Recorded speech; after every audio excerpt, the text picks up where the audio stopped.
So you finally have the triptych of ballerinas done, and you'd like to play with the highlights on the image, but you only want to play with the highlights. You don't want to mess with the rest of it. But no matter what you do to your curve, you can't seem to quite get it so that you can work with just the highlights. That's why there's luminosity masking inside of Capture One. To create a luminosity mask, simply create a new layer that's filled.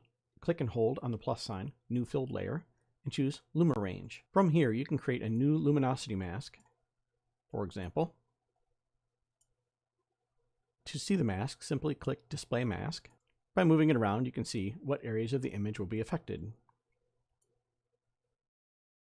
By pulling the wings out on the side, you can feather the range which is affected. You can also use the radius to create a softer edge. Think of this like the radius of the brush that is used to create the edge between the mask and the normal image. Once you're happy with the range, click Apply.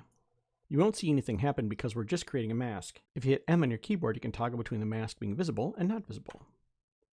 Now any changes we make to the image will affect only the areas that have been masked out by our luminosity range. So for example, if I go into exposure and play with the contrast, I'm affecting only the whitest parts of the image and not the rest. You can do a quick before and after if you would like by holding the Alt key and clicking on this icon here. Clicking and holding will show you before and after. This works on pretty much every dialog inside of Capture One. Now if there are areas of the image affected that you don't want them to be and you'd like to mask them out, there's a way to do that as well.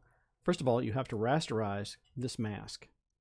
By rasterizing this layer, you're now allowed to modify it with the regular brushes and erasers. So E on my keyboard for eraser, and I could go and remove her face, for example, from the mask. Hitting M on my keyboard shows me the example, and it's a terrible one, but you get the idea. Using this system also opens the door to doing some unique colorization. For example, creating a new filled layer, using luminosity range, and working with only the shadow parts of the image.